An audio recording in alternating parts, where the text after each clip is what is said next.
Kolkata gangrape में protest continue है अभी तक। बहुत सारे विजुअल्स निकल के सामने आ रहे हैं जहाँ पे देखेंगे प्रोटेस्टर्स पे वाटर कैनन का इस्तेमाल हो रहा है, जहाँ पे बंगाल पुलिस भी कुछ घायल दिखी। तो ऐसे सीन्स निकल के अभी पूरे बंगाल से सामने आ रहे हैं। बहुत जगह आप देखेंगे यहाँ पे प्रोटेस्ट बहुत ही ज्यादा हो रहा है। अब ऐसे में भारत की प्रेसिडेंट द्रौपदी मुर्मू का एक स्टेटमेंट आया है। उन्होंने बोला कि मैं निराश और भयभीत हूँ। इसके साथ ही उन्होंने ये भी स्टेटमेंट यूज किया, इनफ इज इनफ। तो ये बहुत सारे स्टेटमेंट्स हैं जिन्होंने यूज किया गया प्रेसिडेंट द्रौपदी मुर्मू के द्वारा। और इसको जो है पूरे देखेंगे भारत में अभी मीडिया जो है वो इसको कवर कर रही है। तो और क्या क्या स्टेटमेंट्स दिए हैं यहाँ पे हमारे प्रेसिडेंट ने, इस पे चलिए हम बात करते हैं। यहाँ पे देखेंगे enough is enough, president Murmu on Kolkata doctors rape and murder case.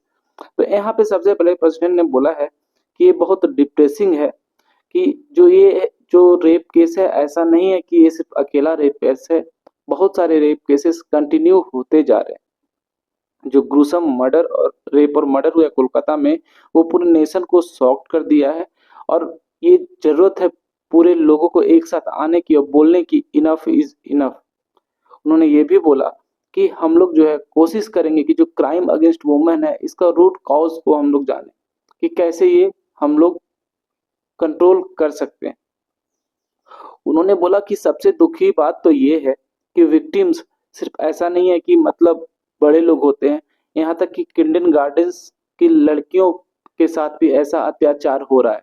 और रिसेंटली देखेंगे बहुत सारे न्यूज निकल के सामने आए भी है जहाँ पे स्कूल या फिर बहुत छोटी लड़कियों के साथ भी ऐसा अत्याचार हुआ है। तो इस पे यहाँ पे राष्ट्रपति द्रौपदी मुर्मू ने ऐसा स्टेटमेंट यूज किया है। उन्होंने बोला कि कोई भी सिविलाइज्ड सोसाइटी जो है इस तरह अपने डॉटर्स और सिस्टर्स को इतना ज्यादा एट्रोसिटीज, मतलब जिसपे इतना ज्यादा क्राइम हो रहा है, वो बर्दाश्त नहीं करेगा। और ऐसे में नेशन जो है, जो हमारा राष्ट्र है, वो ऑब्वियस है बहुत ज्यादा आउटरेज्ड होगा, गुस्सा होगा, सड़कों पे उतरेंगे। तो यहाँ पे ये बात कर रही थी। साथ में उन्होंने निर्भया जो इंसिडेंट हुआ था दिल्ली में, उसको भी रिकॉल किया। उन्होंने बोला दिसंबर 2012 में जब एक ऐसा ही इंसिडेंट हुआ था, जब एक यंग वुमन को गैंग रेप किया गया था और उसके बाद मर्डर कर दिया गया था, तो पूरा नेशन शॉक में चला गया था। पीपल जो है वो डिटरमाइंड थे कि कोई भी निर्भया दूसरा कांड ऐसा नहीं होगा।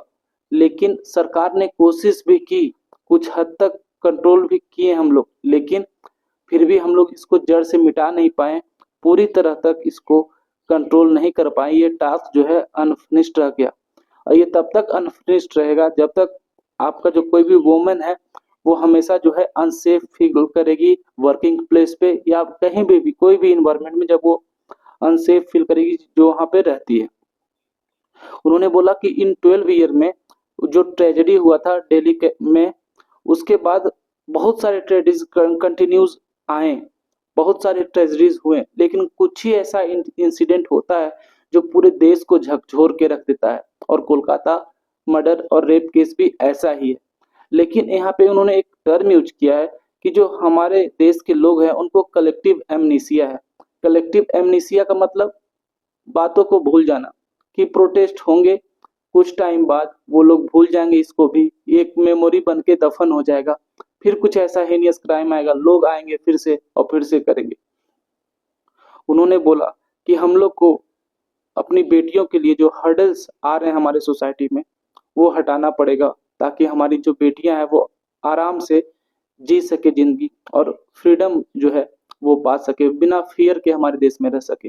तो देखेंगे ऐसा प्रेसिडेंट का स्टेटमेंट आया कोलकाता गैंगरेप केस में।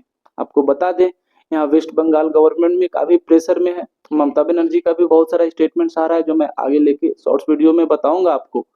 तो ये जो केस है पूरे देश को झकझोर दिया है और आज फाइनली प्रेसिडेंट मुर्मू ने भी इस पे अपना दुख व्यक्त किया है। उम्मीद करता हूँ आपको ये टॉपिक समझ में आया होगा। जय हिंद।